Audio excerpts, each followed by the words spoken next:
Assalamualaikum warahmatullahi wabarakatuh. Salam sejahtera, salam malaikat Kumadu Jaya, rakyat bahagia menjadi dunia. Alhamdulillahirabbil alamin, wassalatu wassalamu ala asyrafil anbiya'i wal mursalin sayyidina Muhammadin wa ala alihi washabbihi ajmain.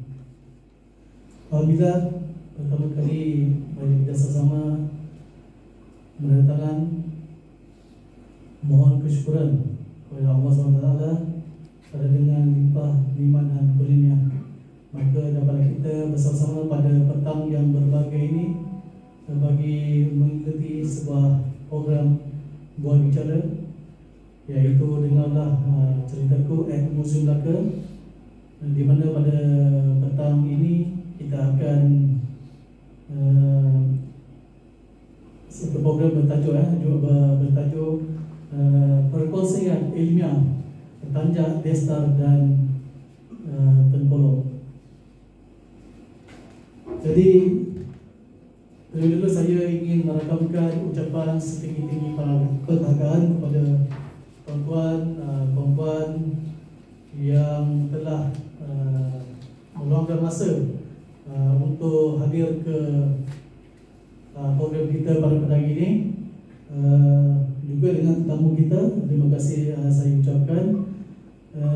Semoga apa yang kita sampaikan pada petang ini mendapatlah sedikit ilmu yang bermanfaat kepada tuan-tuan dan puan dalam tugasan ataupun kerja-kerja seharian kita, kan. Di sini kita tengok ada JKKN, kan.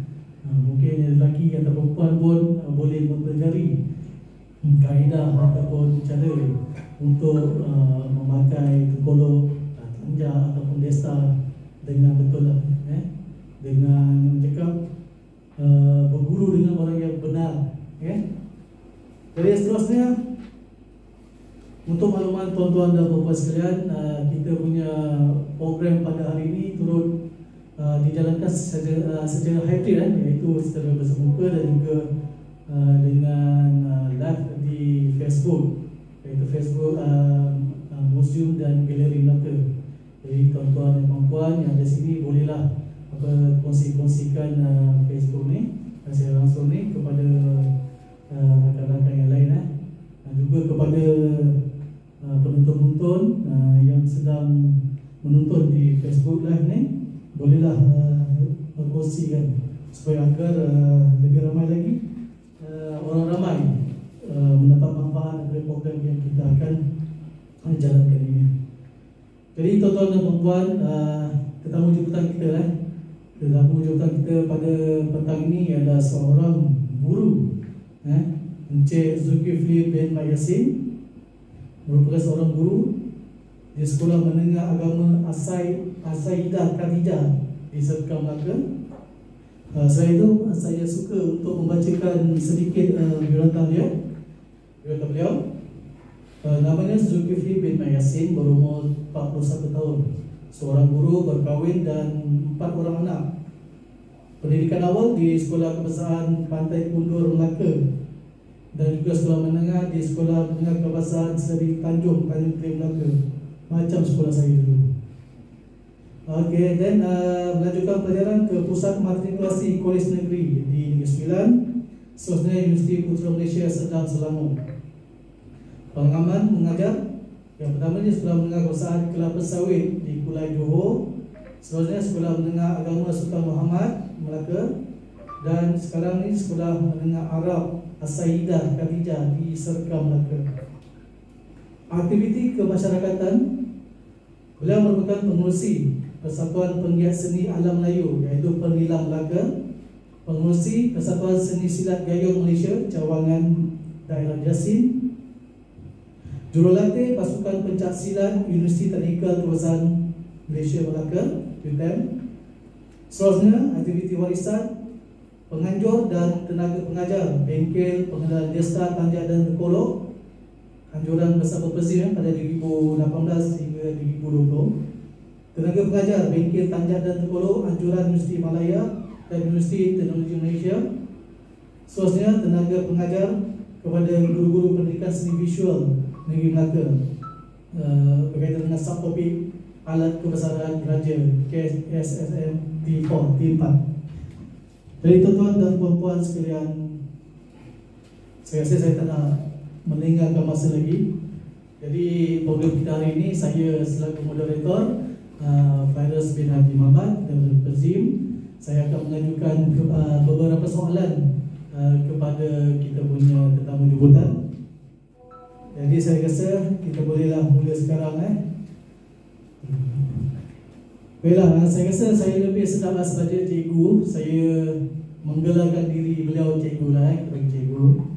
Okey cikgu, soalan pertama daripada saya, boleh terangkan sedikit latar belakang cikgu selain daripada apa yang saya telah sebutkan tadi.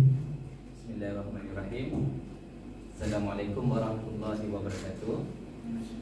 Okey, sebagaimana perbilangan Melayu ada mengatakan, bulat air kerana pembentung, bulat manusia kerana muafakat, bulat kasih kerana keluarga, bulat ukhuwah kerana ummah. Oleh kerana kata sepakat, ke laut menuju alur, ke darat menuju banir, tak lekang di panas, tak lapuk di hujan.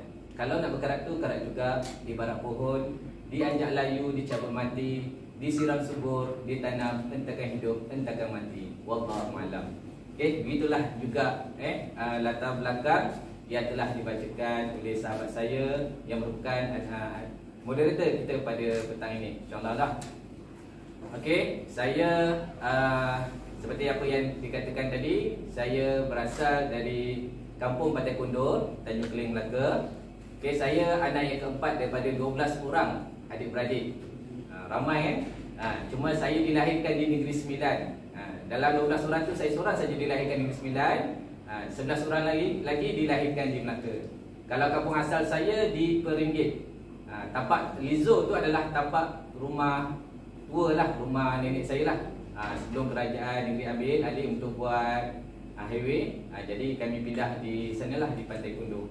Okay, itu sedikit lah. Yang lain-lain semua telah diterangkan oleh sahabat saya. Okay, saya juga bergiat aktif jugalah dalam seni silat, seni silat gayung Malaysia. Dan saya juga pernah mewakili negara dalam kejuanan Sukan Universiti ASEAN pada tahun 2004. Alhamdulillah, salah seorang lah yang dapat menyumbangkan pingat emas. Dan lawan saya itu pun bukan calang-calang lah, seorang juara dunia dan pemenang pingat emas Sukan C di Vietnam pada tahun 2003 dululah. Itulah antara sedikit lah. Itu sebab daripada kesinambungan daripada pembelajaran silat itulah timbulnya minat saya terhadap untuk mengenali sedikit berkaitan dengan alam Melayu ini. InsyaAllah. Terima kasih.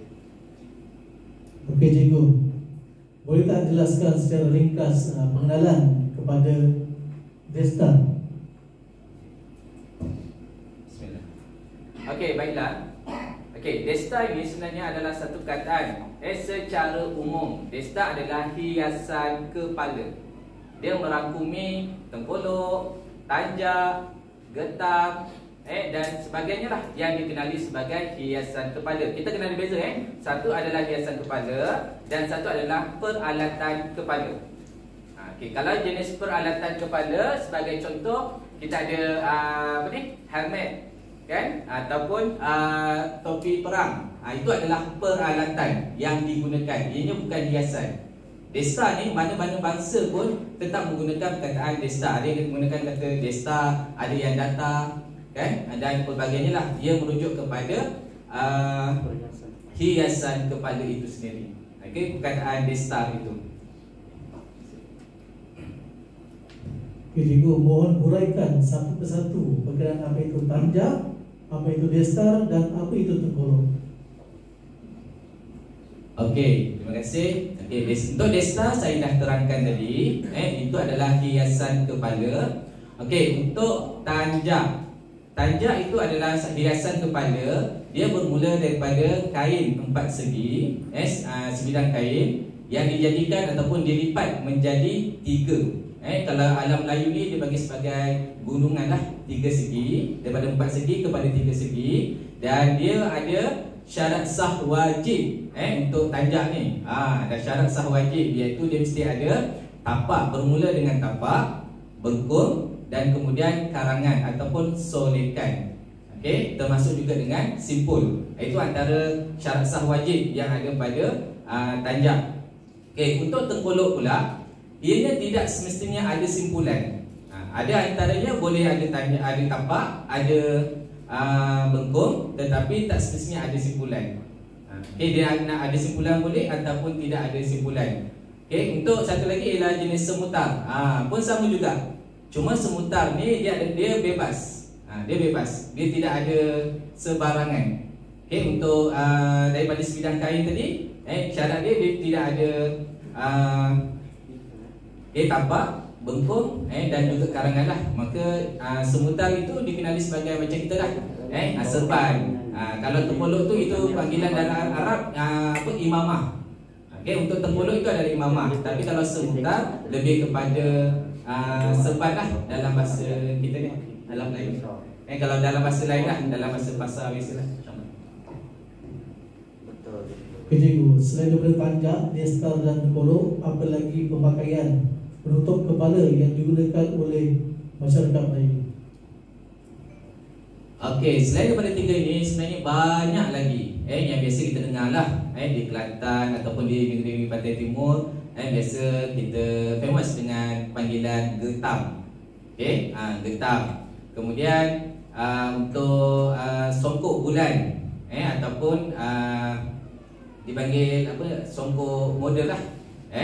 Okey, untuk getam di kain yang dilipat daripada 3 segi.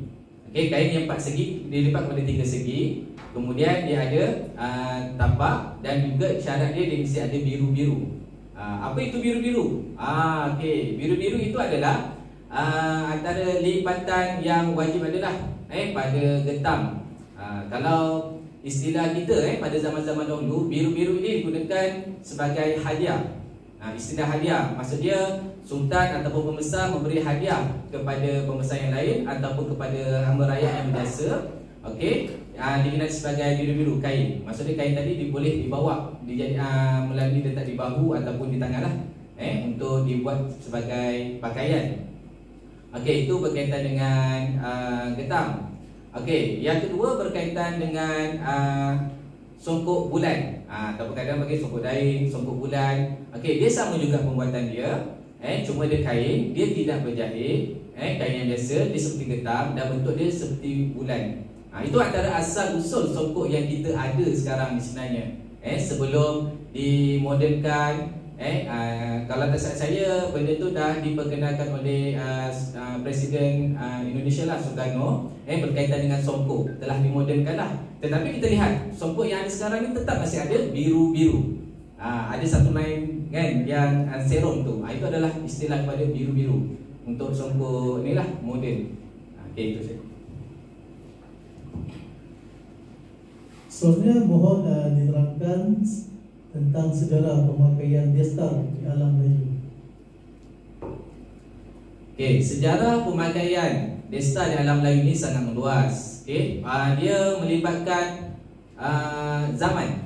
Daripada zaman Kesultanan. Kita ni adalah serantau. Dalam serantau ni pelbagai. Kadang-kadang sebagai hiasan. Tujuan pemakaian destar ni ataupun tengkolok, tanjak dan sebagainya, getam, tujuannya adalah satu, untuk menunjukkan darjat seseorang ataupun pangkat seseorang individu, ataupun nak menunjukkan di mana asal usul dia. Okey, kat situlah dari segi pemakaian. Selain itu dia nak untuk merapikan rambut lah. Mungkin rambut panjang tak selesa, mengurai kena tiup angin. Itulah dia cara pemakaian dia lah. Okey, dan selain daripada itu, tanjak juga. Selain kain sampingan, tanjak juga kalau yang tidak berjahit, maksud dia orang dulu-dulu kan dia pakar buat lipat sendiri. Okey, ia boleh digunakan salah satu macam nak mengelakkan peluh lah, kadang boleh jadikan alas untuk solat. Itulah dia lah. Itu sebab tanjak ni sangat boleh katakan penting lah bagi orang-orang Melayu. Itu sebab dia berada di atas batu di balik kita lah, di atas kepala. Dia memang sangat dimuliakan untuk pembuatan tanjak ni sebenarnya, berbanding dengan pakaian-pakaian lain lah untuk di alam Melayu ni. Okey, beralih pada soalan seterusnya. Sejak bilakah cikgu mencuburkan diri dalam bidang mengarang destar? Okey, macam saya kata tadi, saya berminat untuk mendalami ataupun mempelajari tanjak ni dari tahun 2000. Waktu saya tahun pertama di UPM lah, Universiti Putra Malaysia. Tetapi pada waktu itu kekangan kita sebagai seorang pelajar, yuran untuk kita belajar satu tanjak tu, kalau nak belajar masuk kelas untuk satu tanjak saja pada ketika itu yuran dia adalah RM500. Yang kedua, ketika itu tenaga pengajar ataupun guru yang nak mengajar waktu itu adalah amat terhad. Susah untuk kita cari. Nak cari bengkel-bengkel pun susah yang ada berkaitan dengan tanjak tu. Atas berkat kesabaran, dah habis belajar, kemudian saya tercampak di Johor bekerja kesibukan jadi agak terlupa sekejap. Apabila balik kembali di Melaka pada tahun 2014, hati mula terdetik lah untuk belajar tanjak semula, sebab saya pun dah kurang aktif dengan silat. Cuma waktu tu saya aktif dengan sebagai jurulatih pasukan pencak silat di UTM Melaka. Jadi sambil itu kita mencari dan akhirnya saya jumpa dan kaji dululah siapa orang yang nak buat bengkel ni, adakah tanjak yang dia buat ni adalah daripada jalan yang betul ataupun sekadar bengkel biasa saja. Dan akhirnya saya selidiki, maksud dia insan yang betul-betul yang buat bengkel ni adalah insan yang mempunyai susu gaduh ataupun wasilah daripada saluran ilmu yang betul, daripada pengarang-pengarang tanjak istana yang lama. Wasilah tu turun-temurun kita kajilah, kita tengok. Maka saya rasa itu adalah untuk mendapatkan ilmu tu adalah ilmu yang terbaik. Maksudnya melalui sanad yang terbaik, daripada inilah kezisan terima yang terbaik lah. Sebab kita tahu di mana belajar, daripada mana kan. Kadang kita tak nak silap, sebab kadang ada yang buat bengkel tapi melalui Facebook ataupun sekadar masuk bengkel tanjak and then balik dia lah guru. Dia lah guru, dia dah jadi pandai, padahal dia masuk sekali saja. Kemudian dia balik, dia nak jadikan mungkin seinkam dia ke, wallahualam lah. Kadang manusia ni kan, kadang dia nak menunjukkan dia hebat, itulah dia. Tapi bagi saya dia ada pro and kontra dia lah. So daripada situlah saya dapat belajar itu pun dari tahun 2017. Lama jugalah mencari tu, nak menapis. Akhirnya alhamdulillah 2017 tu dengan izin Allah saya jumpalah dengan guru tanjak yang betul. Untuk belajar tanjak ni. Maksud dia tanjak ni adalah tanjak warisan turun-temurun.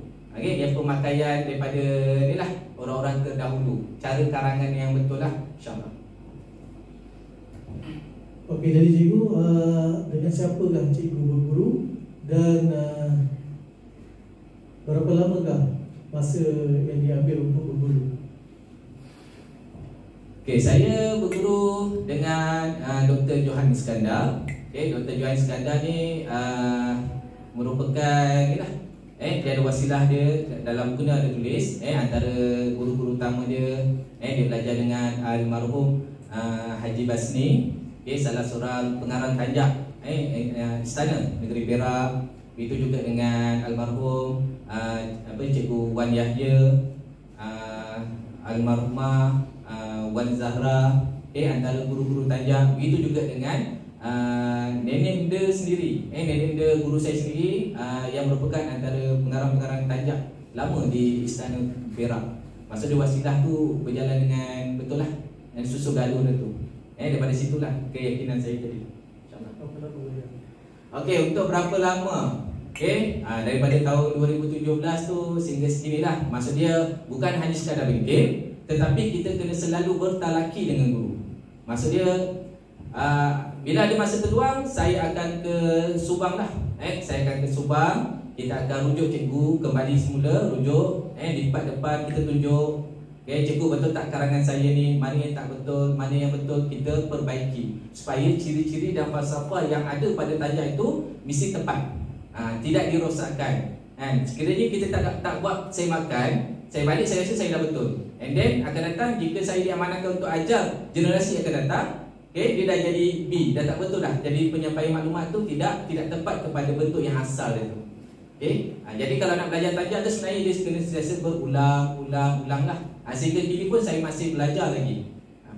Sentiasa bertanya. Selain pada guru saya Dr. Johan Iskandar, saya juga bertanya dengan guru seorang lagi lah, iaitu Cikgu Khairul Hafiz, partner dia. Dan dan juga cikgu-cikgu yang lain lah sewaktu bengkel. Sambil-sambil tu kita berbengkel pun sebagai tenaga pengajar, kita pun refresh sekali.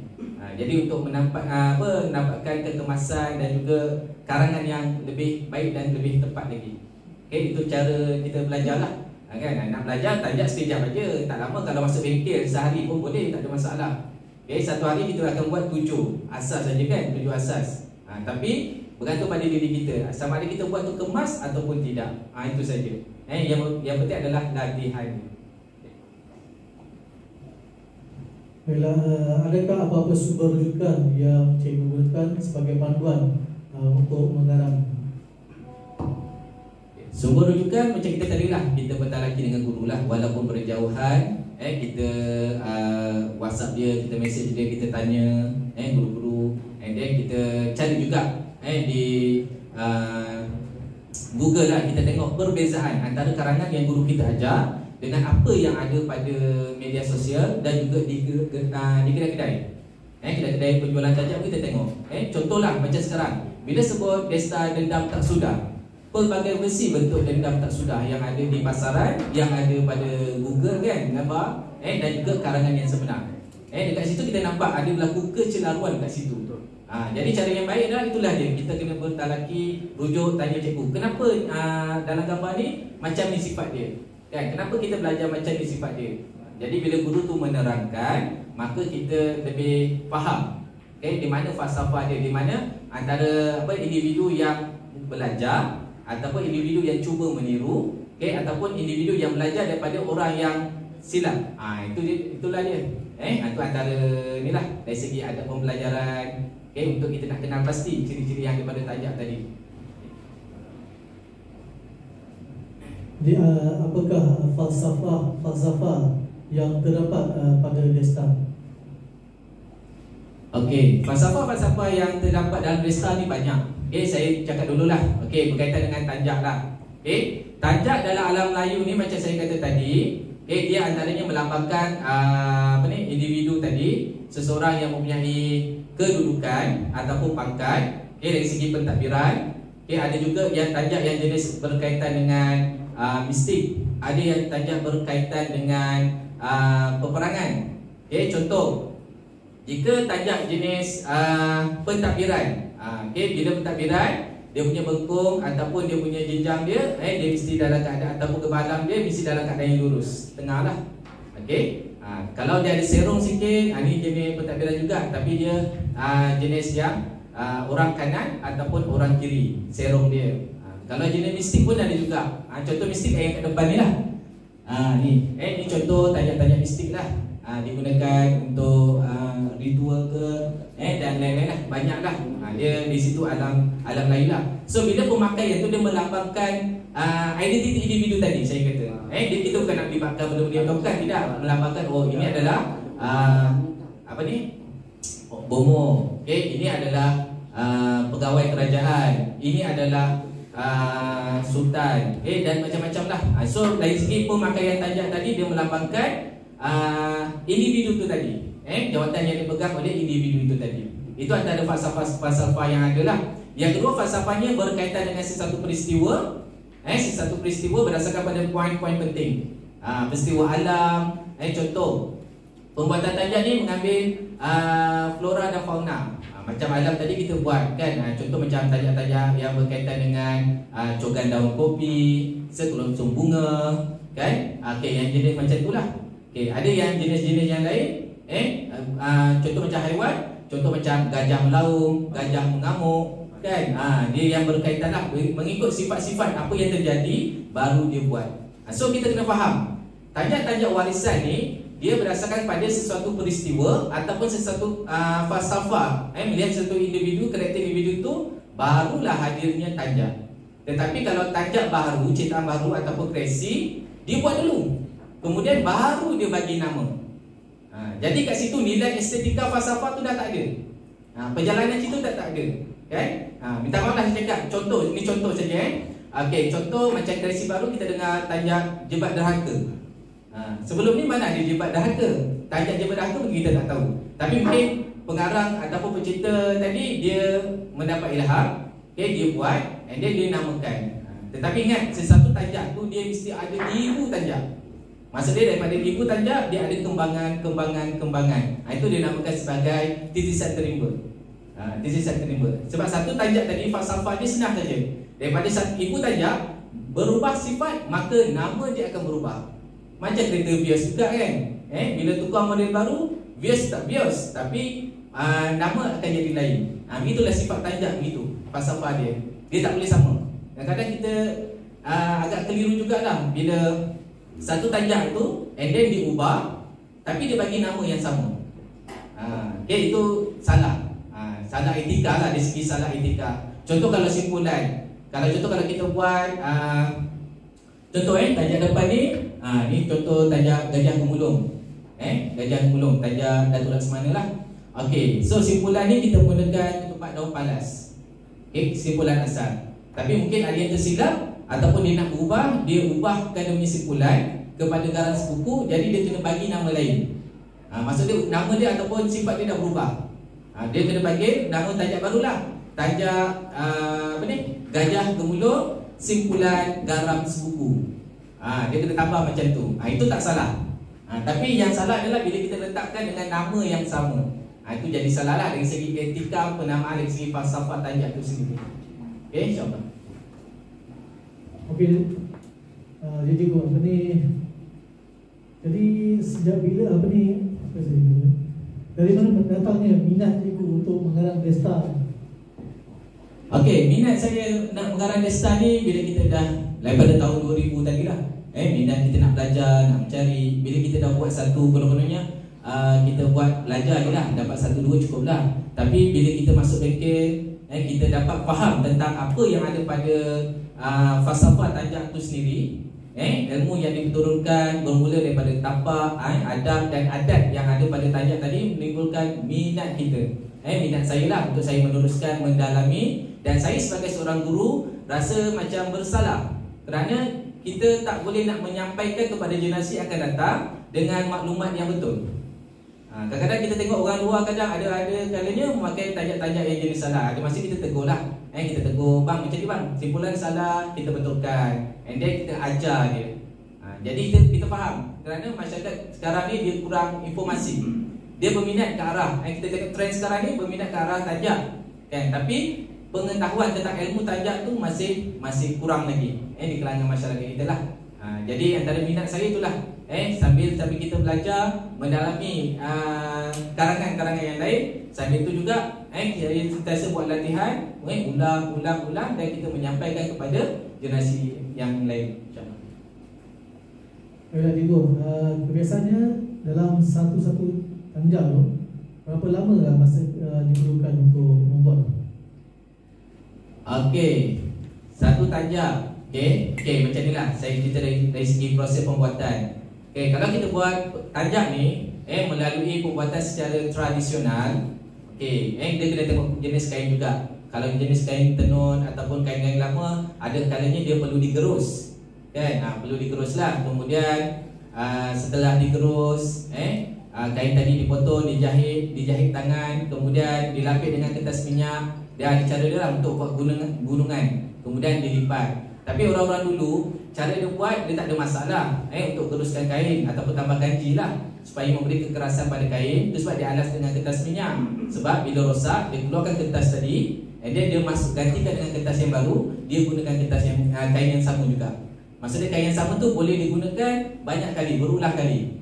Berbanding dengan tanjak yang ada kat depan ni lah. Sebab generasi sekarang ni banyak yang tak tahu cara nak melipat. Jadi kita buat secara tradisional, warisan, tapi kita modelkan sedikit, ialah dengan jahitan model lah, jahitan mesin kan. So dalam tu kita letakkan dengan kain keras. Kita tak letak manila cut, kita tak letak ni lah, kain keras lah. Kita letakkan kain keras, letakkan gam, dan kita jahit, kita lipat lah. So masa untuk satu tanjak tu sebenarnya boleh dapatlah dalam dalam 2 jam lah untuk kita siapkan satu karangan tadi, insyaAllah. Jadi mengikut pengalaman cikgu lah, tanjak apa yang senang nak buat dan tanjak apa yang susah nak buat? Tanjak yang paling mudah ialah tanjak ibu tanjak lah. Ibu tanjak, iaitu takur tukang besi. takut tukang besi. Okey, nama je kan, ramai tak nak pakai. Contohlah. Okey. Yang depan ni salah satu kembangan daripada takut tukang besi. Asalnya takut tukang besi lah. Ini saya dah ubah kepada karangan yang kedua. Kalau tuan-tuan yang dekat depan ni, inilah salah satunya Tanjak Negeri Melaka. Tanjak Negeri Melaka biasanya berkaitan dengan gelang. Tanjak-tanjak helang lah. Tanjak Negeri Melaka. Okey, saya pun masih dari kajian. Guru saya pun masih bagi saya tugasan mencari nama. Dia kata awak ada orang Melaka, cari nama. Sampai sekarang pun saya masih lagi mencari nama untuk Tanjak Negeri Melaka ni. Ni pakaian awam Tanjak Negeri Melaka. Okey, salah satu yang keduanya yang berwarna pink pun yang dipopularkan oleh almarhum Nordin Ahmad lah. Kan? Pun sama jugalah Tanjak Helang Melayang. Tanjak Helang Melayang. Kalau Tanjak Melaka lain apa lagi? Salah satunya ni kembangan lah. Contoh pakaian daripada Datuk Laksmana Hangtua. Tanjak Gajah Gemulung, Gajah Mengamuk. Yang tadi lah Gajah Melaung. Itu antara pakaian-pakaian antara ni lah orang-orang kebiasaan dan juga orang-orang yang berkepentingan lah, individu-individu yang ada jawatan. Begitu juga kalau tak silap saya, tanjak yang saya pakai ni pun salah satu juga daripada Tanjak Negeri Melaka. Cuma kita belum buka lagi Tanjak Negeri Melaka kepada umum lagi. Sebab saya risau, bukan risau apa, sebab ada yang cuba nak ambil kesempatan nanti dia claim dia punya lah, itulah ini kan. Jadi kita masih berhati-hati lagi. Kita tak nak keluarkan dulu. InsyaAllah lah. Sedangkan buku yang dekat depan ni bila kita keluarkan pun kita tengok makin rosak. Selepas buku ni dikeluarkan, maka makin keluarlah bertebaran ramai perkara-perkara tanjak di Malaysia ni. Ada yang sedia ada tu memang sedia ada, tak ada masalah. Mungkin dari segi perniagaan tak ada masalah, tapi kadang individu yang barulah dia belajar, mungkin alhamdulillah dia ada kelebihan dari segi seni, sifat seni, cuma mungkin dia nak mencari guru ataupun info dia tak dapat dengan baiklah. Jadi antara tanjak yang paling mudah dikarang itulah ibu, salah satunya adalah inilah ibu tanjak, kembangan dia. Dia kalau tanjak-tanjak yang susah tu lagi banyak lah. Kecuali biasanya tanjak ni bila dah sebut golongan 3 segi, hanya satu saja lambaian dia kan. Kalau yang di depan pun hanya satu saja. Tapi kadang kita tengok ada kadang dia menambah sampai 3-4 kadang kan, dia menambah lambaian 3 segi golongan tu. Itu sebenarnya adalah tanjak kresi, bukan tanjak warisan. Kan? Tak apa, kita faham kan, kadang nak nampak cantik kan. Itu pandangan manusia ni semua nak cantik. Dia tak nak benda-benda yang hodoh kan.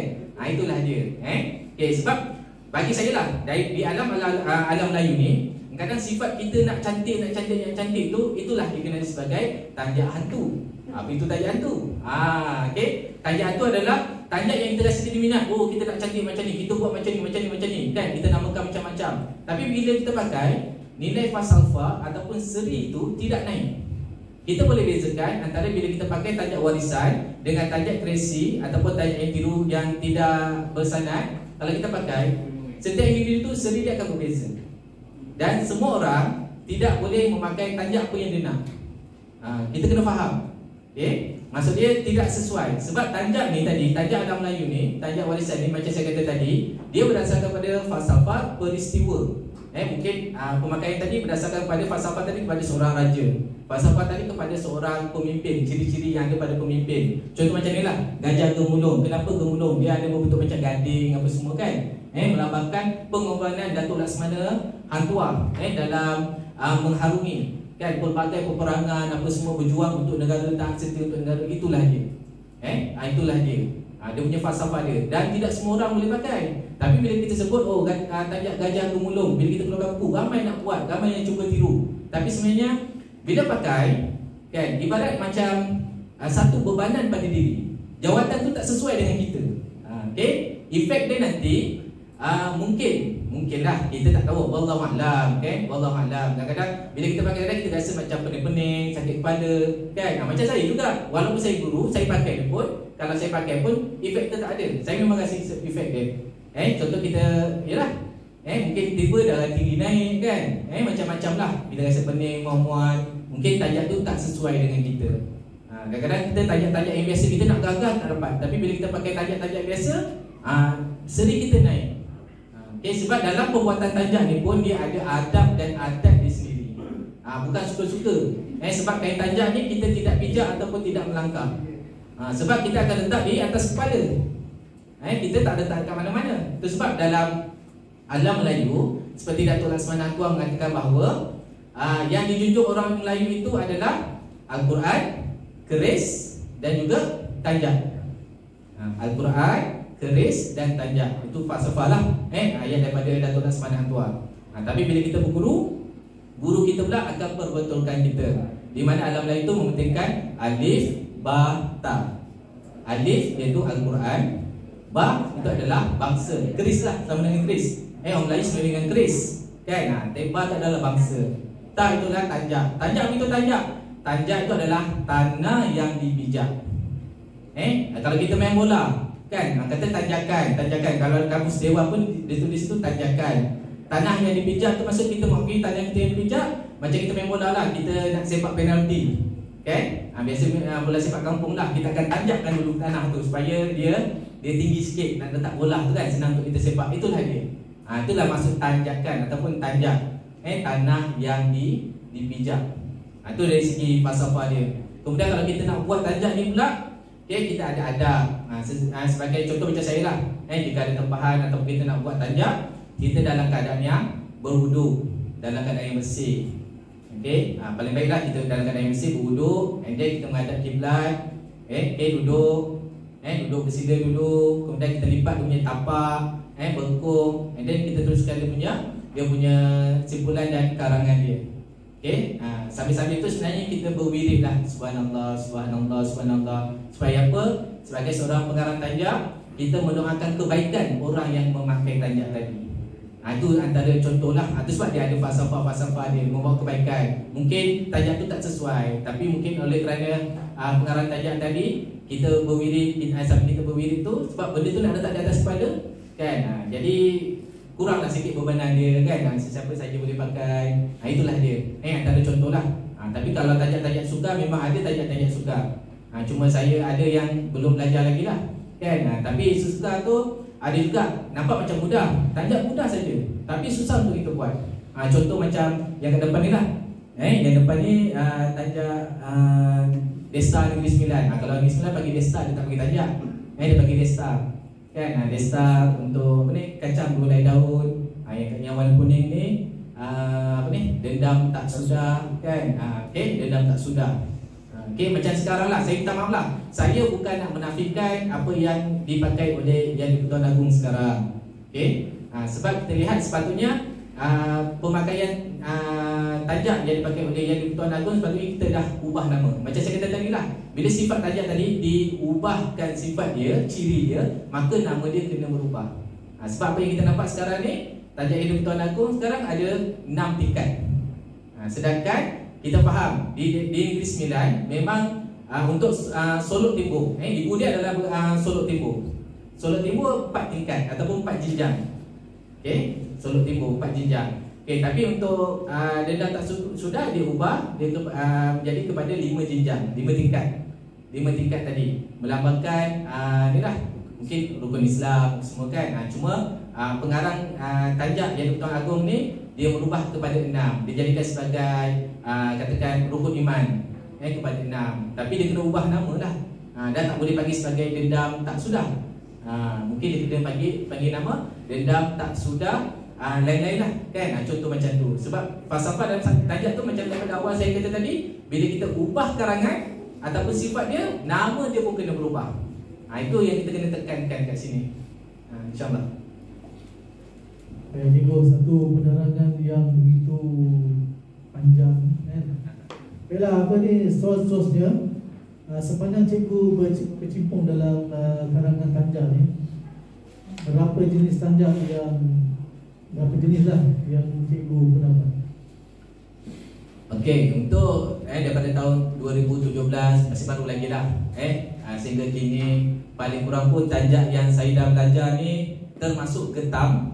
Getam lebih kurang dalam 50 lebih ke 60 jenis. Banyak lagi di alam Melayu ni, kita kalau betul sebenarnya lebih daripada 500 jenis karangan tanjak di alam Melayu lah, termasuk di Kepulauan Riau, Indonesia, Brunei, Filipina, Thailand, selatan Thailand, apa semua. Itulah dia. Banyak jenis tanjak. Tapi yang kita ni 60 pun kena selalu buat. Kalau tidak trik-trik juga lupa juga itulah dia antara ni lah bilangan yang setakat ni yang saya dah belajar. Ya cikgu, apakah bahagian-bahagian yang terdapat daripada Desta ni? Okey, bahagian utama yang terdapat daripada Desta macam saya kata tadi, daripada kain 3 segi kita lipatkan dia sebagai bengkung. Bengkung ni ada 2 lah. Lipatan yang pertama dia kena sebagai bengkung, ataupun kalau dia kecil sikit dia panggil sebagai bengkung anak.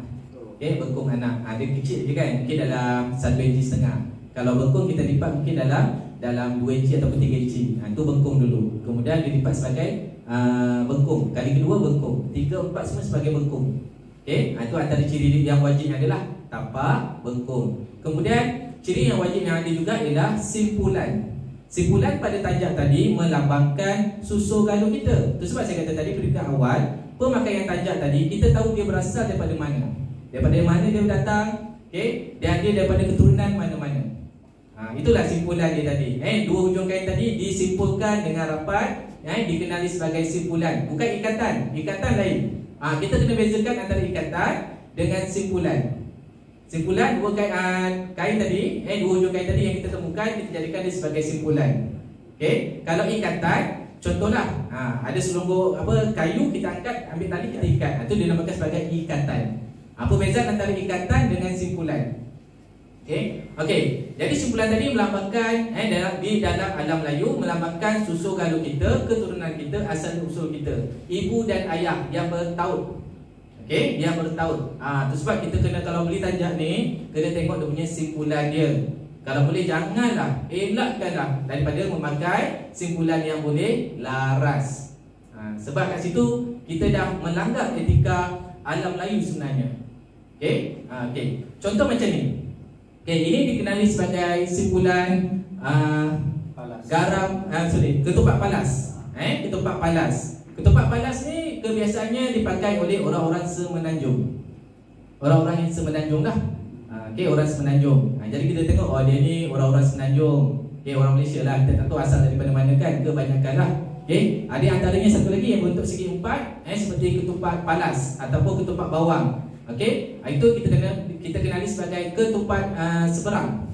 Ataupun ketupat dia ada 3 nama lah. Kalau yang jenis 4 segi tadi, ketupat bawang, ketupat palas tadi.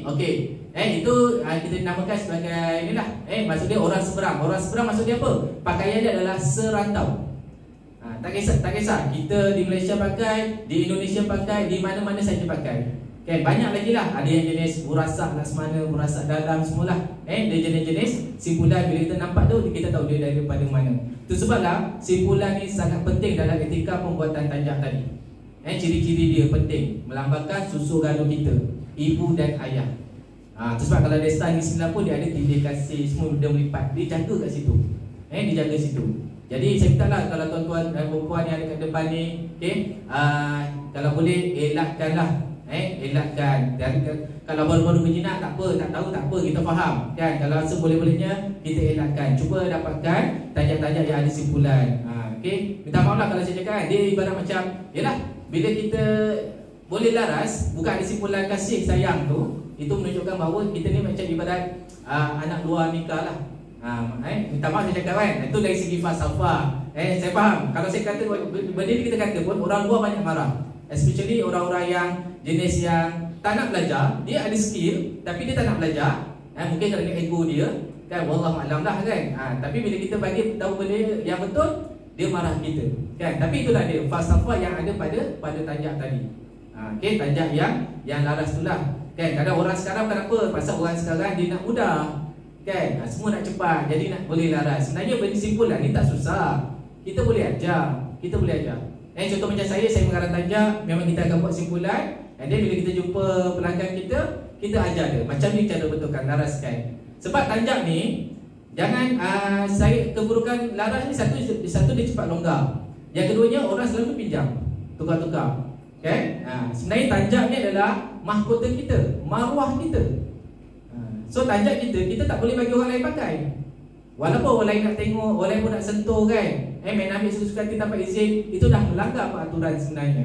Sebab kalau kita biarkan, ibarat macam kita biarkan orang lain menginjak-injak maruah kita. Itu lagi segi falsafah tanjak tu. Kadang yelah kita kawan-kawan kan, kita baik hati, ada yang tengok, boleh tengok aja kan. Tapi paling baik itulah dia. Bukan kata tanjak saja kan. Alam Melayu lain pun sama juga. Macam contoh keris kan. Keris pun sama. Pergi rumah kawan, ada keris lama kita pun tak minta izin, main buka aja.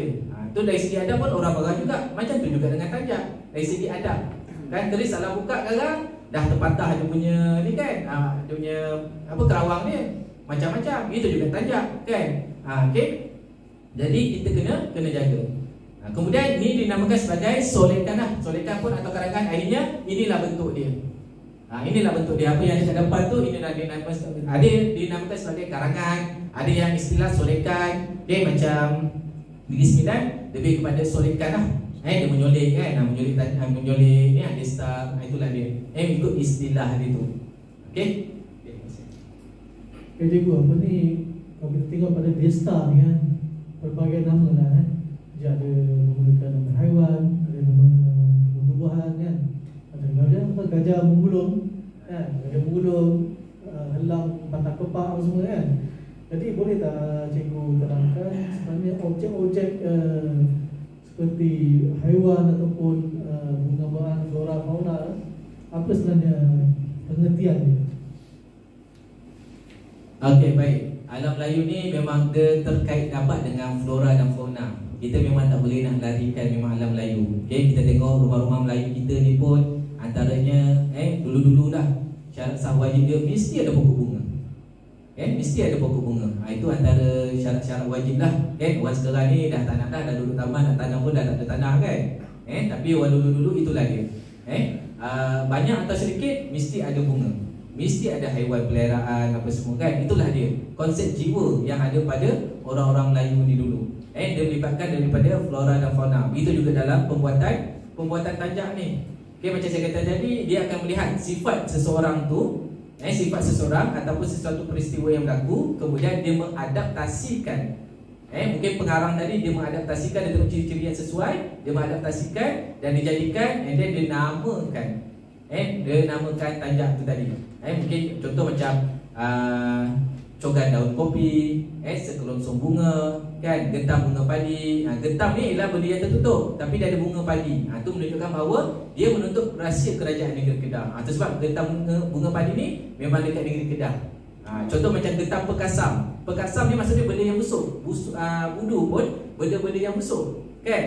Jadi dia memakaikan gentam. Dia namakan sebagai gentam lah. Gentam budu, gentam pekasam, gentam lantun. Maksudnya tujuan dia adalah pemakai ni tadi, dia seorang yang menyimpan rahsia. Dia tidak akan membuka keaiban orang. Itulah dia jenis. Dari segi falsafah tadi, dari segi penamaan yang ada tadi kan. Dia ambil nama-nama apa yang berlaku sifat kan. Macam pekasam tu daripada ikan kan, budu pun daripada ikan.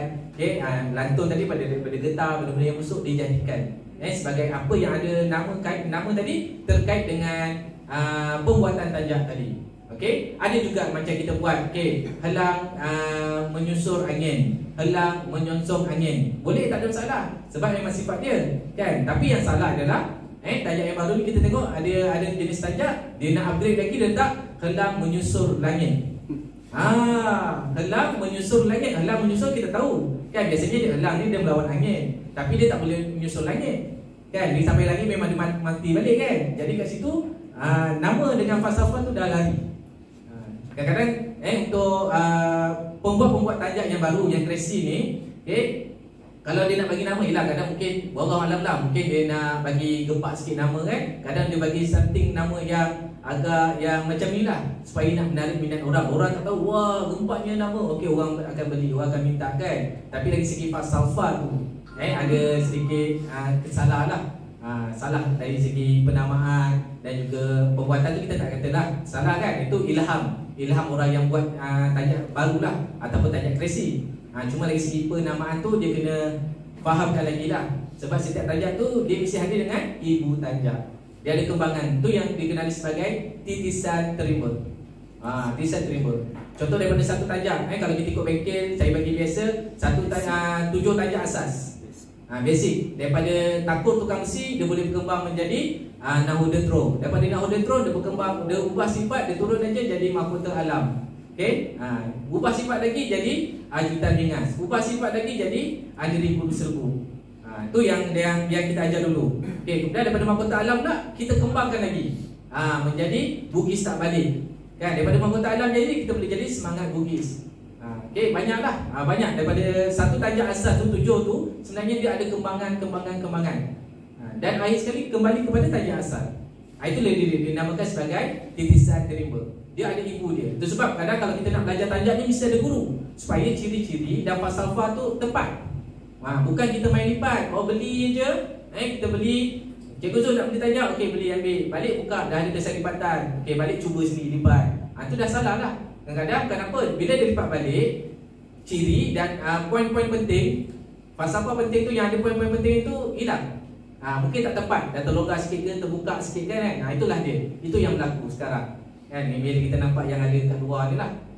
Okey, jadi sayang. Itu sebab macam saya rasa macam ya Allah, kenapalah boleh jadi macam ni? Kerosakan tu berlaku dengan banyak. Okey, contoh macam kita dah keluarkan buku, kita nak jadikan sebagai panduan, ikutan. Tapi oleh kerana dah menjadi trend, yalah nafsu orang kan. Dia mungkin terlalu excited. Ada yang mungkin nak niaga apa semua. Jadi kadang-kadang macam itulah. Dia tiru, dia buat. Dia masuk pula dekat YouTube, dia mengajar pula dekat YouTube. Ni cara-cara buat tajak ni dia buat gitu kan. Tapi silap dan salah kan. Maksud dia ciri-ciri dia tak tepat. Kalau dia buat secara tepat tak ada masalah kan. Tapi masalah dia tak tepat. Then orang yang tak tahu pula tiru pula. Itu sebab tadi kita kena belajar mesti ada guru. Bila salah, kat mana nak rujuk? Takkan nak rujuk kepada YouTube kalau YouTube tadi dah salah. Kan? Ada saya belajar daripada ilham, dapat daripada mimpi. Tu ada juga. Dapat daripada mimpi, ilham. Dia sebenarnya paling baik walaupun kita dapat ilham tu daripada mimpi ataupun ada sesiapa yang kita mengajar kita daripada mimpi, sebaik-baiknya kita cari guru dan kita bertanya. Cikgu, malam tadi saya mimpi, saya dapat karangan sekian. Okey, kita buat depan guru. Depan guru ataupun depan orang yang pakar tentang tajak. Dia akan tengok. Jadi dia akan memperakui bahawa apa yang kita dapat dalam mimpi itu adalah tajak yang betul. Sebab kita bertalaki dengan manusia. Tapi bila kita bangun tidur aja, dapatlah tajak ni, kita buat. Sekarang guru kita siapa? Guru kita siapa? Siapa yang dalam mimpi tu? Wallahualam. Kita pun tak tahu. Kan? Jadi kena bertalakilah dengan guru, bertentang mata. Kan? Itu kita nak dapat keabsahan ataupun pengesahan. Kan? Kalau melalui mimpi je, mana belajar ni? Daripada mimpi. Siapa ajar? Siapa tu guru dia? Sudah. Susah nak sebut siapa tu guru yang mengajar ni. Yang dalam mimpi. Dalam mimpi ni dah. Itu pun ada juga. Kan? Okay? Kalau daripada ni tajak keturunan, tak apa, tak ada masalah. Kalau tajak keturunan pun kita tunjuk. Tunjuk tajak keturunan, buat. Okey, betul. Apakah ciri-ciri dan falsafah? Kan? Semua ada. Ada juga antaranya tajak-tajak keturunan lah. Contohlah, bukan keturunan apa. Tajak ni memang dah dianugerahkan kepada sesuatu keluarga tadi, pembesar tadi. Jadi pembesar ni layak. Jadi dia turun-temurun. Itu dia namanya sebagai warisan. Maksudnya keluarga dia hanya boleh pakai tajak macam tu saja. Dia tak boleh pakai tajak lain. Tapi bila kita keluarkan, ni tajak warisan keluarga ni, tak boleh orang lain. Dia bukan, dia silap kat situ. Tu kena faham. Dari segi cara pembuatan, cara etika, poin-poin penting yang ada pada tajak tu. Okay, seronok cerita pasal ni kan. Ni bukan apa, dari segi pengalaman. Kadang-kadang kita faham ada yang kurang maklumat sebenarnya. Apa yang berlaku sekarang ni lah kurang maklumat. Jadi kita yang tahu ni kita kena menyampaikan. Okay, insyaAllah. Okay, baik juga. Kita masyarakat Malaysia ni, tak kira Melayu ke, Cina ke, India, kita ada pantang larang kan. Biasanya ada pantang larang, ada betul-betul. Jadi bagi cikgu untuk mengarang tajak ni ada tak betul-betul ataupun pantang larang? Okey, untuk dari segi mengarang tajak ni, ialah macam saya kata tadi, tajak ni kita akan letak dekat kepala. Kita antara pantang larang dia, satu, kita jangan melangkah. Yang kedua, kita jangan pijak lah kain tajak tu kan. Orang nak pakai, itu kita dah pijak-pijak kan. Tak elok lah dari segi adab dia, tak sesuai. Yang kedua, tajak ni dari segi karangan tidak berbentuk ya. Tidak berbentuk ya. Bila kita pakai tu nampak bentuk ya tu jelas. Dalam huruf hijaiyah, dalam Melayu ni huruf hijaiyah ni, huruf ya ni ibarat penghujung segala huruf. Kan? Bila kita terbalikkan ibarat macam kubur, ada mata kita sebagai batu tulisan lah. Tu yang pertama. Tajak bentuk ya tu tak sesuai. Kalau pakai pun kadang mungkin boleh menyebabkan seseorang tu wallahualam lah. mungkin menyebabkan tahap kesihatan dia akan menurun ke apa ke, wallahu alam. Kadang apa yang berlaku tu mungkin secara kebetulan. Kita nak kata ya ke tidak ke, wallahu alam lah. Mungkin secara berlaku secara kebetulan. Yang keduanya dari segi pemilihan warna. Warna lah. Kita ikutlah dalam Melayu ni juga. Kita berciri-ciri Islam juga. Maksudnya warna-warna zafran yang tidak dibenarkan. Contoh kalau macam kuning susu warna diraja tu tak ada masalah. Tapi kuning zafran tu macam memang tak dibenarkan lah. Contoh macam baju-baju macam tanjak ni yang sama warna dengan kain baju sami ke apa kan. Itu yang tak dibenarkan lah, warna-warna zafran tu. Itu antara pantang larang lah. Kalau pakai tanjak tak pakai baju, macam mana tu? Boleh, tak salah. Sebab bulu balang dulu pun mana ada pakai baju, berlengging je kan. Memang tak salah pun dia pakai tanjak kan. Yang penting yang dia bokeh lah kan. Itu je lah. Pakai, dia tak pakai baju tapi dia pakai tanjak boleh, tak ada masalah. Cuma kadang kita kata apa kau ni kan, dari segi adab tak ada. Kita kena faham. Dari segi adab, adat istiadat tu kita kena faham. Kalau contoh kalau macam adat istiadat, dia ada berprotokol dalam satu majlis. Bila dalam satu majlis berprotokol, barulah kita kena pakai. Macam kita masuk istana lah kan. Masuk istana dia ada protokol dia. Macam mana kita nak perlu masuk. Itu dia dikenal sebagai adat istiadat. Adat istiadat ni benda yang boleh ditukar mengikut keperluan semasa majlis. Tapi adat tu apa dia? Adat ialah benda yang menjadi kelaziman. Benda yang telah menjadi kelaziman yang yang kita buat, tak ada masalah. Contoh adat apa dia? Orang Melayu ni dulu pasang pelita kan, 7 ekor apa semua. Itu sebenarnya orang kata apa? Ini budaya Hindu lah apalah. Sebenarnya dia tak faham. Dia tak faham. Tujuan pemasangan pelita tadi sebenarnya dipasang oleh Tok Penghulu, menandakan bahawa lagi seminggu lagi dah nak berakhir puasa. Jadi tujuan dia bila dia pasang, rumah Tok Penghulu kita dah pasang pelita. Itu menandakan bahawa hari-hari terakhir. Jadi kebiasaan dia penduduk kat situ akan ikut pasang. Akan ikut pasang. Itulah dia. Malam 21 ekor lah, 23 kan. Itulah dia. Menjadi adat sebenarnya. Menjadi adat. Kebiasaan kita lakukan. Adat merisik, adat meminang, adat bertunang. Itu adalah adat. Benda yang dah menjadi kelaziman kepada masyarakat kita. Kalau adat istiadat tu lain. Contoh macam majlis penganugerahan, nak masuk istana, kena pakai baju sekian-sekian. Itu adat istiadat. Tanjak sekian-sekian. Tak boleh sama dengan tanjak raja. Itu sebab bila kita rakyat biasa, dari segi pemakaian, rakyat biasa, simpulan kita, pakaian harian kita adalah simpulan di sebelah telinga kanan. Simpulan di sebelah telinga kanan. Kebanyakan lah. Tapi ramai yang tak tahu dia pakai tanjak, simpulan ni dia letak kat belakang. Ramai tak tahu. Kebanyakan orang silat kadang nak lempang je kan. Tapi tak boleh salahkan orang lah. Orang silat, kita pun orang silat juga kan. Sebab saya belajar dulu macam tu lah. Ikat tok mulut dari belakang kan. Simpulan di belakang, dia dari segi ni pakai adat dia membawa maksud adalah untuk berperang. Untuk berperang. Kita pernah tengok kalau tak silap saya ada satu gambar Tunku Abdul Rahman bila dia jumpa penjajah ataupun ada sultan juga yang jumpa penjajah, dia akan memusingkan simpulan dia di belakang. Kalau kita lagi tengok gambar-gambar lama sultan-sultan, ada gambar di belakang. Bermaksud di situ sultan itu adalah dia menunjukkan bahawa dia berperang dengan penjajah. Tapi kita tak tahu. Kita ikut, ni yang betul, ni yang betul. Dari segi adat itulah dia. Pakaian rakyat biasa, pakaian biasa simpulan kita di sebelah telinga kanan. Kalau untuk berperang di sebelah belakang. Tapi kalau orang silat dia nak berlatih apa semua, dia ambil dah sikit antara belakang dengan telinga kanan. Kat situ.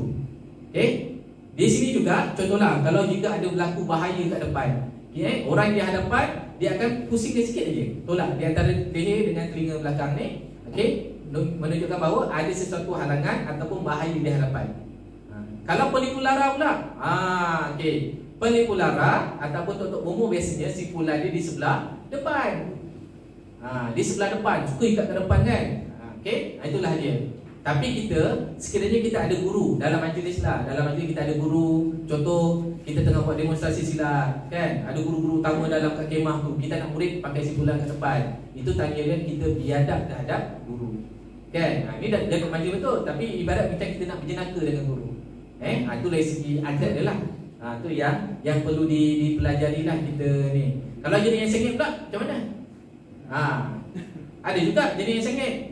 Maksudnya orang-orang kaya yang profil dia rendah. Dia kaya tapi dia tak nak menunjukkan dia kaya. Tapi sembulan dia punya sengit dia ni, dia macam tajak tailing ni, dia nak menunjukkan bahawa dia nak menderma kepada orang-orang yang susah. Itu sebab bila dia pakai macam ni, orang-orang yang susah, kalau nampak orang-orang yang susah ni, orang miskin, dia akan pergi kat dia.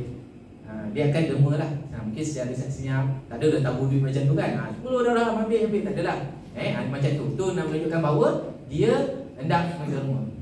Dia banyak masuk sebenarnya dari segi pemakaian tanjak tu.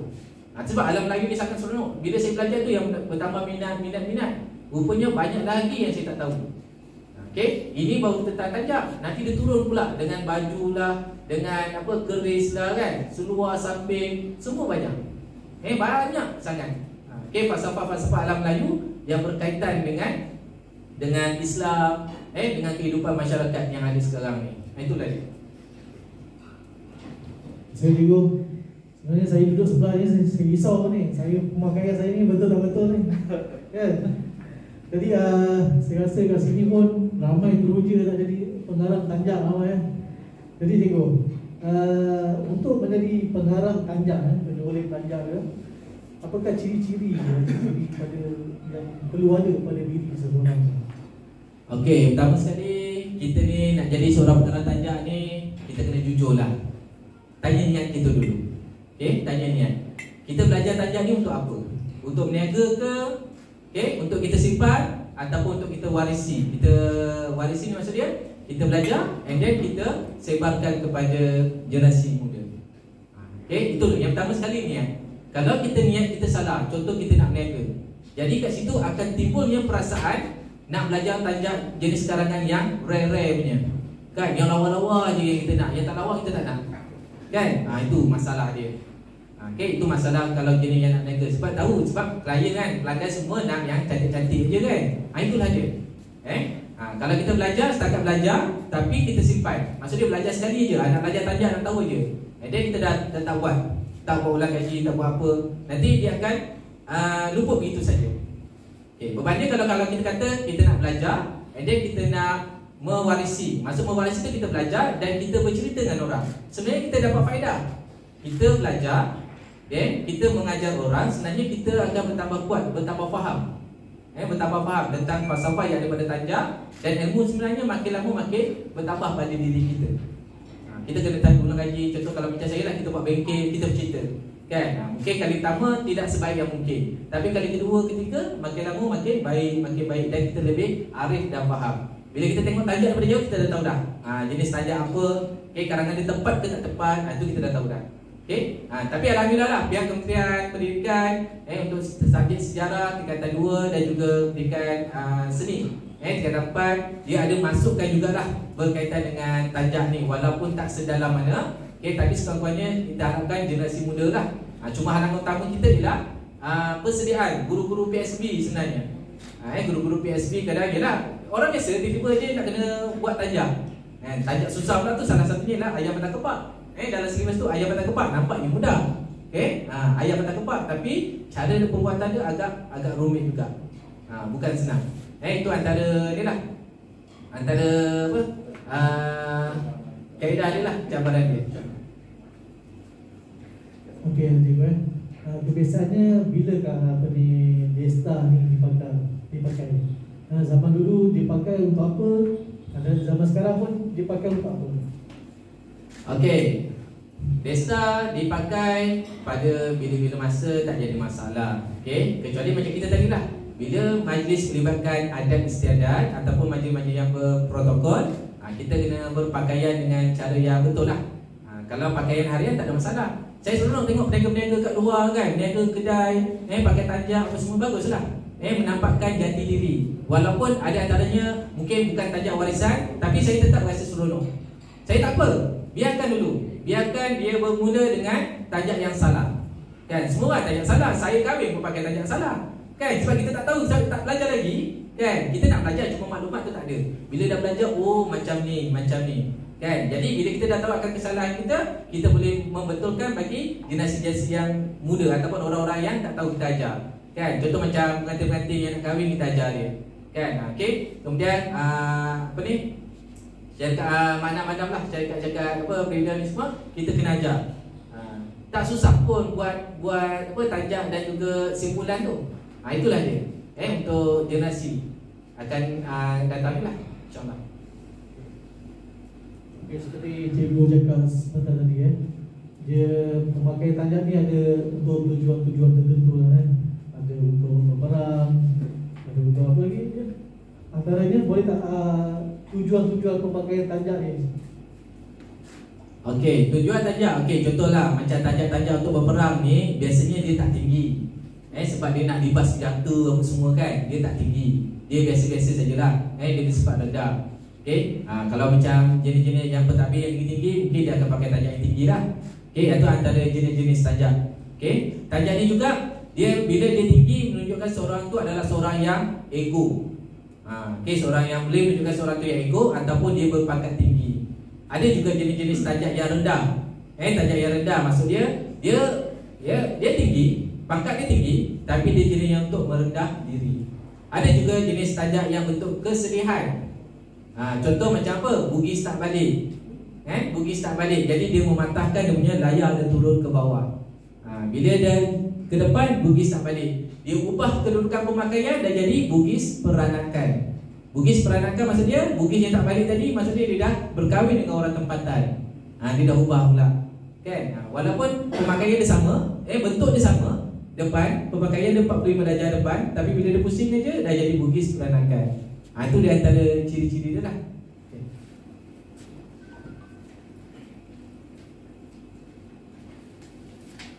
Okey, antara soalan-soalan yang terakhir bagi pendapat cikgu lah apa pandangan cikgu tentang pemakaian apa ni tanjak oleh masyarakat yang ada sekarang. Okey, alhamdulillah saya tengok sekarang ni makin sambutan tu makin banyak. Macam saya kata tadi lah, walaupun memakai tanjak yang bukan warisan, tapi saya bersyukur akan datang dia akan dapat belajar balik tentang pemakaian tanjak-tanjak warisan. Jadi inisiatif lain kita kena buat lah, buat penyampaian maklumat dengan betul.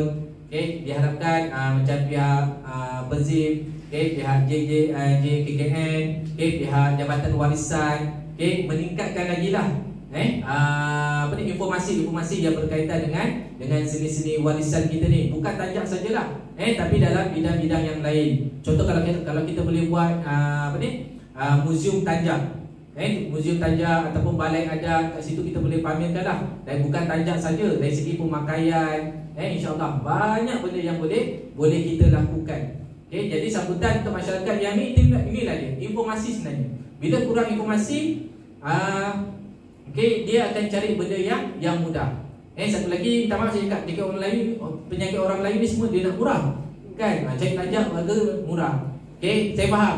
Harga tanjak-tanjak warisan ni memang agak mahal sedikit. Bukan apa, benda warisan nak buat bukan senang, nak belajar pun bukan senang. Dia ada falsafah dia. Dia ada falsafah. Jadi orang yang boleh menilai tentang falsafah ataupun keilmuan, dia akan memahami ketinggian ilmu tersebut. Tapi kalau tanjak-tanjak yang biasa yang murah RM20, RM30, itu bolehlah tengok gambar, lipat aja jadi. Tapi kualiti dia macam mana? Kebanyakan macam tu lah. Beli cantik murah, RM20, RM30 memang murah, RM50 memang murah. Tapi hanya pakai untuk sekejap saja. Lepas tu dah berubah sifat, lembik dah apalah. Kualiti tu memang tak ada lah. Jadi kita harapkan masyarakat sedar. Tak apa, biar kita bermula dengan zero. Jadi kita dapat kekalkan warisan. Yang keduanya, janganlah sesekali kita menghina orang yang memakai tanjak.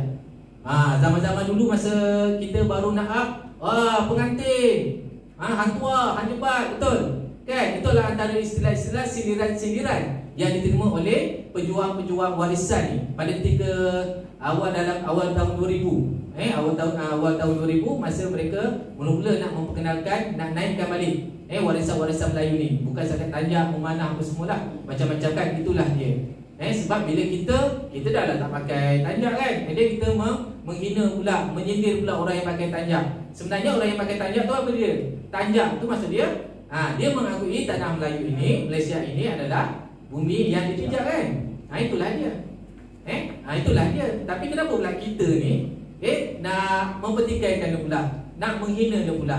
Sebab kenapa? Sebab kita kurang arif, tidak berilmu dan tidak dapat maklumat yang betul. Saya akuilah, saya sebagai seorang guru pun daripada pendidikan awal lagi kanak-kanak pun tidak didedahkan dengan benda-benda macam ni. Warisan-warisan macam ni tidak didedahkan. Kebudayaan ni agak kurang didedahkan. Di peringkat pendidikan. Jadi kita lihatlah kan, bila orang berbusana sikit aja kita akan pandang pelik. Kenapa pula kan? Nak jadi pengantin lah, hantuan lah kan. Kenapa kita tak tengok negara-negara maju macam Jepun, Korea, semaju-maju pun negara mereka tetap menjaga warisan dia. Warisan. Dia ada hari warisan itu. Semua rakyat tak kisahlah, baik Melayu ke Cina India ke, akan memakai pakaian tradisional. Jangan sekali kita ubah. Ini bila nak hari raya kita tengok pakaian Melayu kita cukup tak? Kan? Pakaian Melayu kita ni cukup lah. Macam-macam design ini duk ubah. Merosakkan. Merosakkan. Kalau pemakaian Melayu ni sebenarnya dia ada berpesak kan? Mengikut ciri-ciri Islam. Dah kemudian dah hilanglah pesak dia. Lepas tu pula makin fit pula kat badan. Ada yang makin besar. Lagi jatuh penghinaan bila pakaian Melayu, baik songkok ke, baik tanjak ke, dia pakai dekat kucing. Kan? Kat haiwan. Dekat perut. Lagi menghina. Atas dasar ini adalah untuk fashion. Tak bolehlah macam tu. Kan? Nak fashion, tak ada masalah. Pembaharuan boleh, tapi jangan sampai menghina. Menghina pakaian bangsa kita sendiri. Kadang kena sedar jugalah untuk mereka fashion, ataupun pensyarah-pensyarah, bagian-bagian reka fashion ni kan, sepatutnya dia kena ambil cakna lah, cakna tentang benda-benda macam ni. Kadang saya nampak ketirisan tu berlaku di situ. Dari segi inilah pemakaian, bukan saja tajam lah. Begitu juga dengan pemakaian warisan-warisan Melayu ni. Ada beragam Melayu ni. Jadi cikgu, bagaimana cikgu lihat untuk hala 7 Desta warisan ni pada masa depan? Okey, alhamdulillah saya tengok hala 7 warisan insya-Allah lah atas sokongan pihak Perzim, JKKN, Jabatan Warisan ni, mudah-mudahan lah budaya pemakaian tanjak ni diperluaskan lagi. Diperluaskan lagi, dijadikan sebagai pakaian harian pun cantik, tak ada masalah. Saya seronok lah kalau macam kita buat macam festival perkampungan Melayu kan. Contoh di dataran ni kan, orang luar datang nak tengok apa yang ada pada Melaka ni. Tapi tengok datang hasil peninggalan datuk nenek moyang dia. Kan? Di mana? Dia nak lihat ni budaya orang kita ni, orang Malaysia ni, orang Melayu ni. Kalau kita dapat sediakan satu perkampungan, peniaga-peniaga dan juga staff-staff kita datang berkumpul, kita memakai pakaian warisan kita, festival kita. Jadi diorang akan rasa seronoklah. Ini dia masyarakat orang Melayu, cara kehidupan. Kalau kita dapat bina gerai-gerai daripada bulu ke apa, letak di situ gerai-gerai mereka kan. Kita menunjukkan permainan tradisional kita buat. Mungkin sambil-sambil tu kita boleh upahkan pada pelajar kan. Pelajar-pelajar kita bawa kan. Minggu ni kita buat aktiviti permainan tradisional kita bawa. So benda tu ada setiap minggu.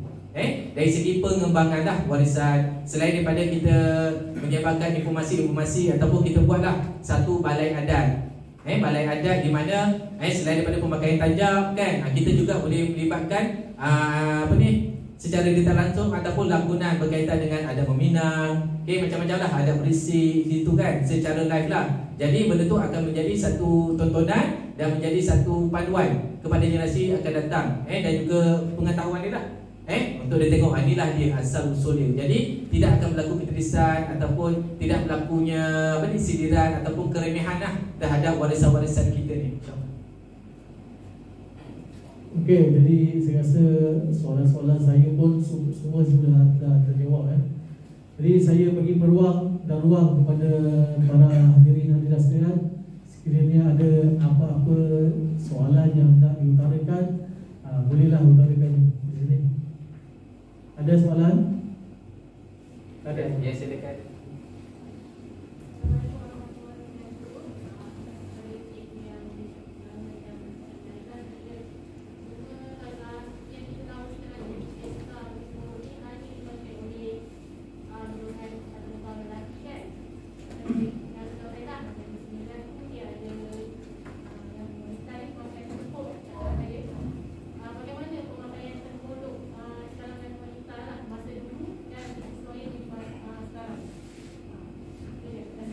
Okey, baik.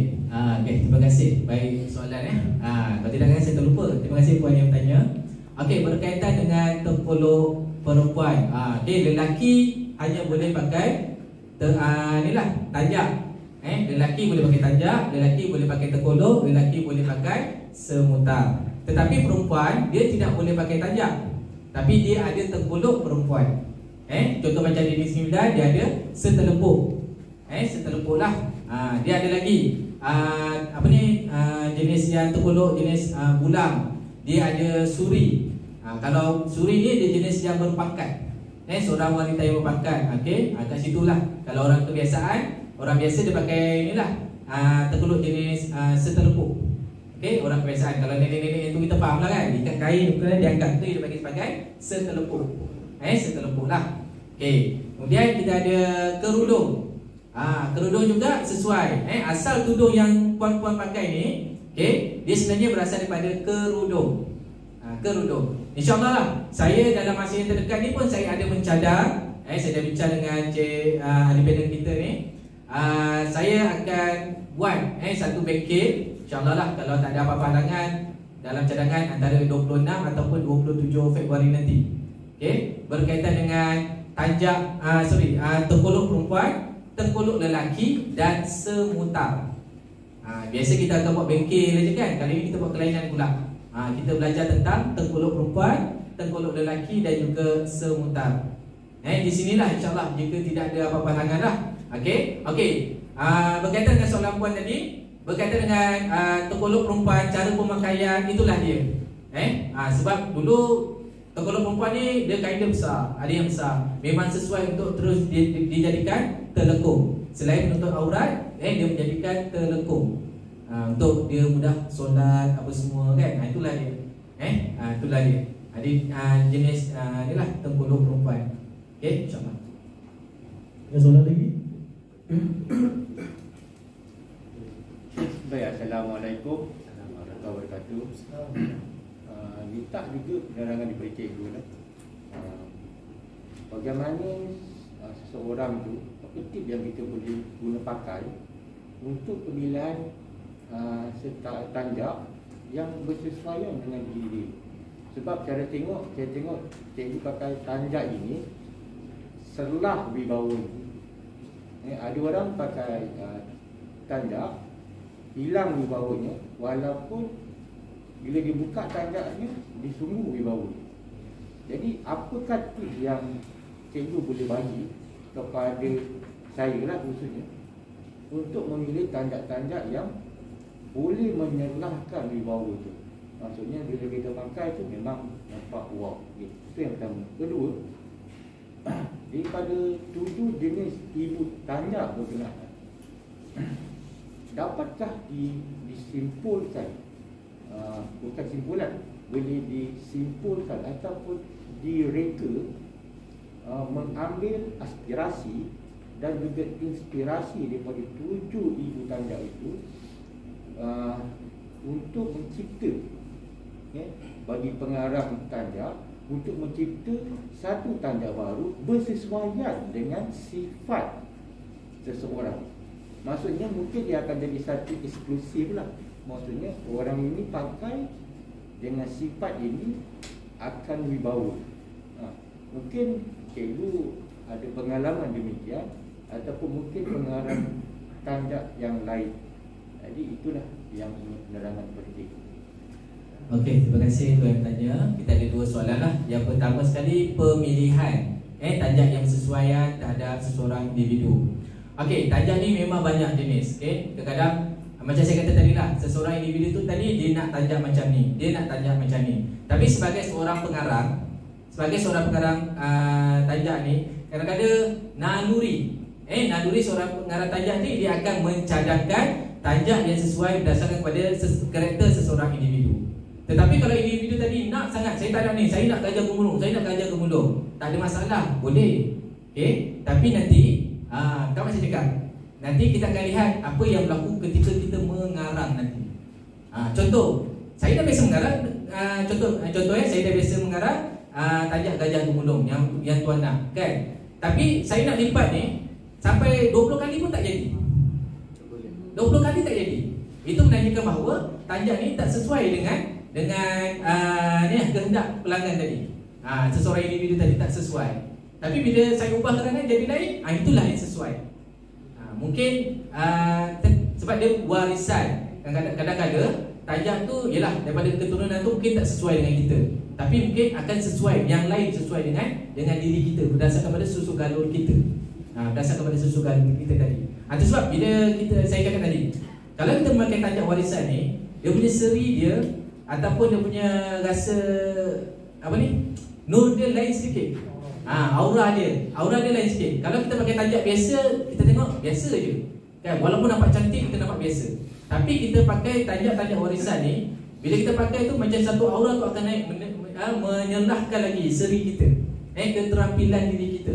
Sebab dia warisan, dia sebab dia kata dia ada falsafah yang tertentu berdasarkan ciri-ciri dia, kesesuaian dia, meningkatkan darjat seseorang tadi. Itulah dia.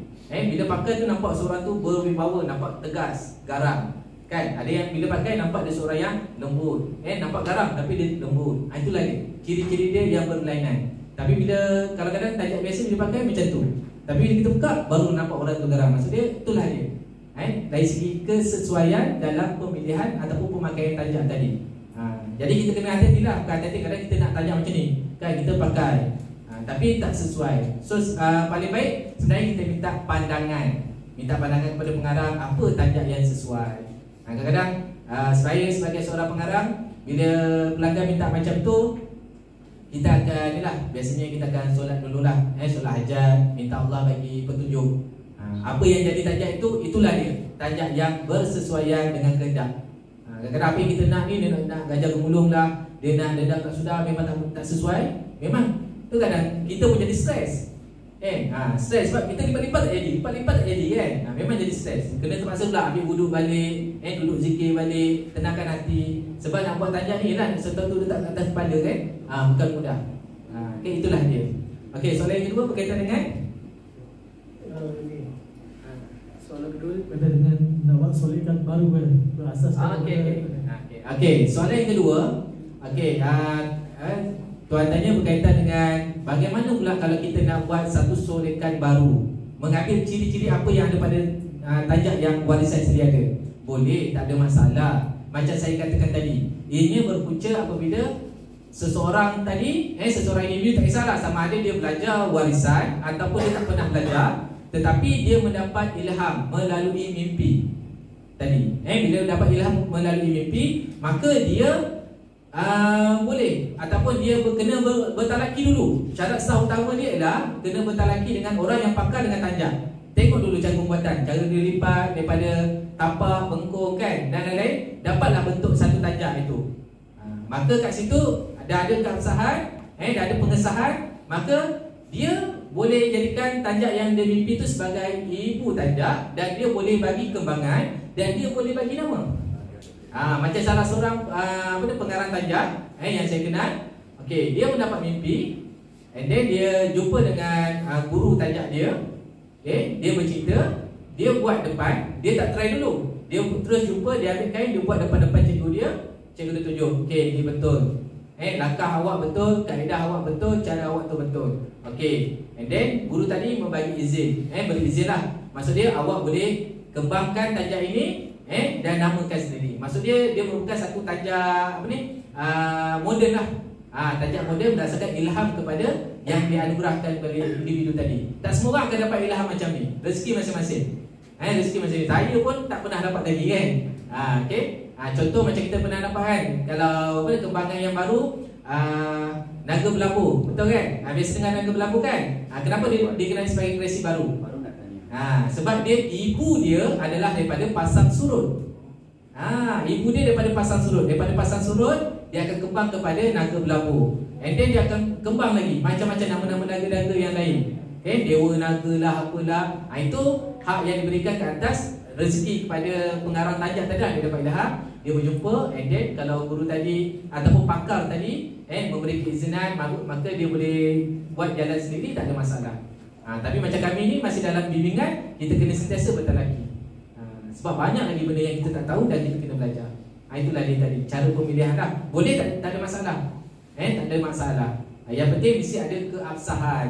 Maksudnya orang yang mengesahkan bahawa kita lipat tu betul, cara kita buat betul. Macam-macam ni lah. Ibarat macam orang yang hijab dia terbuka. Oh, aku boleh nampak jin. Oh, jin ini lah, itulah, itu kan. Dia seorang yang nampak, orang lain tak nampak. Jadi kita tak boleh nak percaya kan. Kecuali kalau ada 5-6 orang dulu yang kasyaf dia tinggi, dia boleh absah. Okey, apa yang budak cakap ni betul. Dia nampak sekian. Contoh macam tu kan. Barulah kita boleh akui. Sebab ada orang yang boleh argue dia kan. Boleh mengesahkan apa yang dia nampak. Macam tu lah kaedah dia kan. Jangan kita nampak macam tu. Macam saya kata tadi lah, bila kita dapat dalam mimpi ataupun ilham, kita buat sendiri, kita namakan sendiri. Tapi bila tanya falsafah, tak tahu kan. Macam mana datang penceritaan daripada bekong tadi. Kenapa dia punya jenjang dia macam ni? Kenapa kembangan dia macam ni? Kenapa lambaian dia macam ni? Dia ada poin-poin penting. Dia kena ada tanya tu, poin-poin penting tu. Bila kita tanya, tak tahu. Mana dapat? Melalui mimpi. Siapa guru? Tak tahu. Tu yang jadi bahaya tu. Bila guru tak tahu ni jadi bahaya. Bukan apa, kadang pembawakan, terlalu excited, nak sangat belajar sampai termimpi. Sampai termimpi. Itu je lah. Kita tak boleh nak salahkan benda-benda ni kan. Kadang-kadang yelah, ni bukan apa, asam garam. Asam garam bukan berlaku pada tajam saja. Apa-apa cabang ilmu pun memang berlaku macam ni. Tentang tajam pun orang bergaduh macam ni. Tentang buat ulu keris pun bergaduh kan. Bilah keris pun bergaduh kan. Semua benda bergaduh lah. Tentang baju pesak apa semua kan. Itulah dia. Itulah dia. Sebab saya tak salahkan siapa-siapa lah. Bagi saya berpunca daripada sifat simpan daripada guru-guru lama. Pengarang-pengarang tajam lama dulu dia tidak dia tak ada buat kelas, tak ada buat bengkel apa semua macam tu lah. Mungkin dia turunkan hanya kepada anak dia, ataupun orang yang anak murid yang boleh dipercayai, itu sajalah yang dia turunkan kan. Jadi bila macam tu kadang orang nak mencari tapi tak jumpa. Dan sifat orang ni pula jenis yang nak cantik-cantik, nak lawa-lawa. Okey, belajar kawan ni, and then dia balik dah dapat. Tapi dugaan pada dia ialah dia datang sifat ketamakan. Dia ubah ini, kemudian dia pula nak jadi guru tajam pula. Itulah dia cabaran yang berlaku sekarang ni lah. Okey, jadi saya buka soalan yang terakhir tu. Soalan yang terakhir. Okey. Saya nak tanya tentang objektif dan matlamat untuk program perkongsian ilmiah tanjak dan restoran. Okey, baik. Tentang objektif kita pada petang ni, alhamdulillah pertama sekali kita nak berkongsi ilmu tentang apa itu tanjak, apa itu tengkolok, apa itu sebutan tadi kita tak tekankanlah. Ada kan sini, tak ada. Okey, tanjak dan desta kan. Desta tadi kita tahulah tentang apa kita faham tentang desta. Desta satu hiasan kepala, yang kedua ini ialah berkaitan dengan peralatan kepala. Peralatan tu lain, topi pedang, tu lain. Itu peralatan. Tapi kalau desta ni lebih kepada hiasan kepala. Okey, itu antara objektif dia. Yang kedua, kita nak memperbetulkan ataupun menyampaikan maklumat yang berkaitan dengan etika ataupun adab-adab yang ada dalam pembuatan tanjak tadi. Contoh tanjak tu kenapa daripada kain 9 kain 4 segi menjadi 3 segi. Kemudian dia ada syarat sah wajib, iaitu dia mesti ada tapak, dia ada bengkong dan simpulan dan karangan. Okey, tapi kalau tengkolok, baik tengkolok perempuan, tengkolok lelaki, dia tak kisah, dia boleh ada tapak, dia ada bengkong, tetapi dia ada simpulan dan juga mungkin tidak ada simpulan. Simpulan mungkin dia ikat, kalau tak ada simpulan kadang dia main selit aja. Okey, itu jenis yang tengkolok. Kalau sebutan ni pula lebih macam serban lah kan.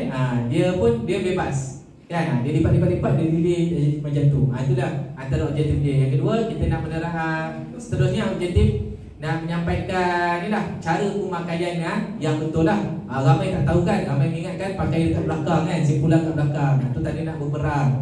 Okey, pakaian harian kita rakyat biasa di sebelah kanan. Kalau dalam majlis ada istiadat, kebanyakan dalam majlis adat, sultan-sultan ni kalau rakyat semua dah pakai, orang kebiasaan dah pakai simpulan di sebelah telinga kanan, maka sultan akan pakai di sebelah kiri.